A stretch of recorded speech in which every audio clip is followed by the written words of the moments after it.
नमस्कार, आप देख रहे हैं 4 PM और मैं हूं आपके साथ निधि तिवारी। लोकसभा चुनाव का बिगुल बज चुका है, लेकिन लोगों के मन में सबसे बड़ा सवाल यही है कि क्या ये चुनाव निष्पक्ष हो पाएंगे।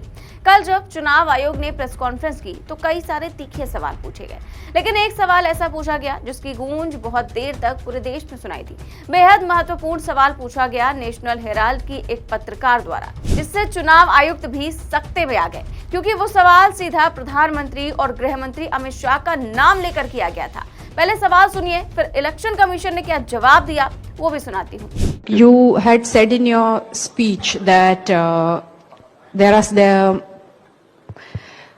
should be no hate speech. There will be a calibrated approach to code violations. But there have been several complaints against the Prime Minister and Amit Shah, but none of the EC has not taken action against them. But you have taken action against the opposition leaders. So even if you take a calibrated approach, so won't it be the opposition leaders who get picked up more, who will get notice from you more than the ruling party leaders?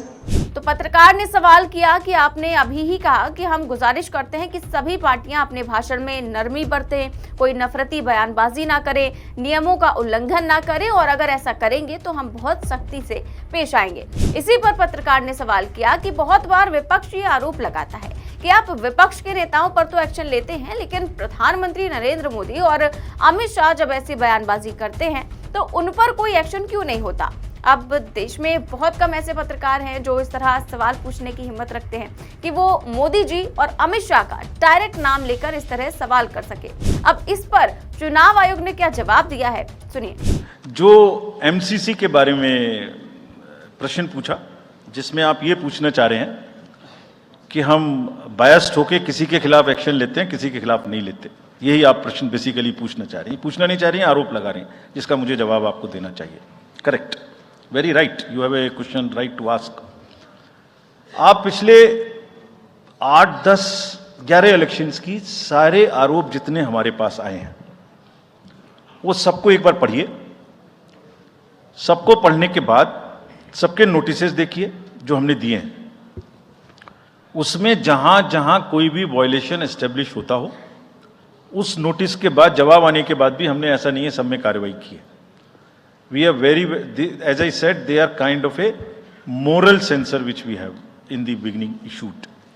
और जिस किसी के भी खिलाफ में अगर कहीं भी कोई केस बनेगा, howsoever high star campaigner he or she may be, we will not sit back, we will take action. तो चीफ इलेक्शन कमिश्नर का जवाब तो आया, लेकिन उन्होंने पीएम मोदी और अमित शाह का नाम नहीं लिया। उन्होंने कहा कि चाहे कोई भी व्यक्ति हो, कितने भी बड़े पद पर हो, पुरुष हो चाहे महिला हो, हम एक्शन लेने में नहीं चूकेंगे। और कमाल की बात तो ये है कि जिस कॉन्फिडेंस से ये बातें कही जा रही थी, अगर वो बात उतनी ही सही होती तो ज्यादा अच्छा होता। आप खुद सोचिए कि कितने ऐसे वाकये हुए जब खुद प्रधानमंत्री मोदी हो, चाहे गृह मंत्री अमित शाह हो, चाहे बीजेपी का कोई भी बड़ा या छोटा नेता हो, चुनाव में किस हद तक बयानबाजियां होती हैं, लोग कुछ भी बोल जाते हैं, लेकिन क्या आपने कभी उनके खिलाफ नोटिस जारी हुए देखा है? क्या आपने कभी उनके खिलाफ एक्शन होते हुए देखा है, कभी सुना है?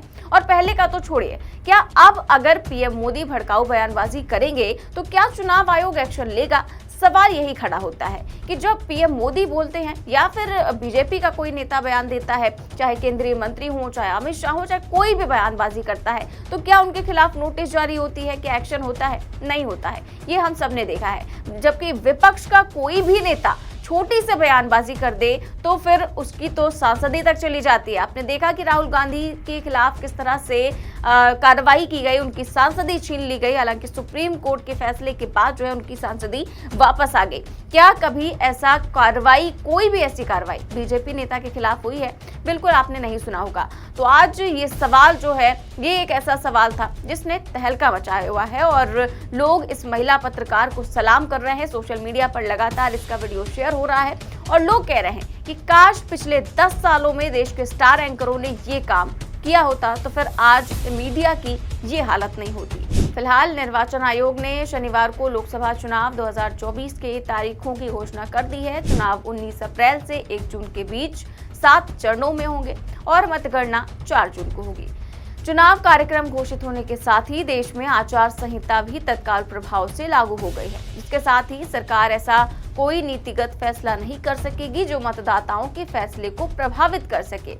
और लेकिन आप देख लीजिए कि किस तरह से चुनाव आयोग ने ये जवाब तो दिया कि सबके खिलाफ बराबरी की कार्रवाई होगी, और उसके कुछ देर बाद ही जब से ही आचार संहिता लागू हुई उसके कुछ ही देर बाद जो बीजेपी नेता हैं, बीजेपी के विधायक हैं, उन्होंने सड़क का शिलान्यास कर डाला। और आपने देखा क्या कोई कार्रवाई हुई? अभी तक इसकी कोई चर्चा भी नहीं हो रही है। हालांकि मीडिया में ये खबरें लगातार चल रही है कि आदर्श आचार संहिता का उल्लंघन हुआ। देखते हैं कि उनके खिलाफ क्या कार्रवाई होती है। इससे साबित हो जाएगा कि चुनाव आयोग जो है इस बात को कितना सीरियसली ले रहा है। फिलहाल आपको बता दें कि इस बार 97 करोड़ मतदाता देश की सत्ता संभालने वाली सरकार का भविष्य तय करेंगे। इसमें 47 करोड़ पुरुष मतदाता हैं, तो वहीं 47 करोड़ ही महिला मतदाता होंगे। और खास बात यह है कि इस बार 1.8 करोड़ ऐसे भी मतदाता होंगे जो पहली बार इस चुनाव में वोट डालेंगे। 85 साल या फिर इससे ऊपर के बुजुर्गों के लिए भी चुनाव आयोग ने खास व्यवस्था कर रखी है। बुजुर्गों और दिव्यांगजनों के लिए घर से वोट करने की सुविधा होगी। आयोग ने कहा कि उन सबके पास हम फॉर्म पहुंचाएंगे। अगर वो ये कहेंगे कि वो बूथ पर नहीं आएंगे तो हम उनके घर वोट लेने जाएंगे। इसके अलावा पोलिंग स्टेशनों में लोगों के लिए व्हीलचेयर और मदद के लिए वॉलंटियर्स भी उपलब्ध होंगे। लेकिन ये सारी व्यवस्थाएं तो कर दी गई हैं चुनाव आयोग की तरफ से, पर सवाल अब भी यही है कि चुनाव आयोग के ऊपर जितनी उंगलियां इस वक्त उठ रही हैं, विश्वसनीयता को लेकर लोगों के मन में जो सवाल हैं, क्या वो चुनाव आयोग इस बार निष्पक्ष चुनाव करा पाएगा? उम्मीद तो हम यही करते हैं, लेकिन देखते हैं कि क्या कुछ होता है। फिलहाल इस खबर में बस इतना ही। देश और दुनिया की तमाम बड़ी खबरें जानने के लिए देखते रहिए 4 PM न्यूज़ नेटवर्क। नमस्कार।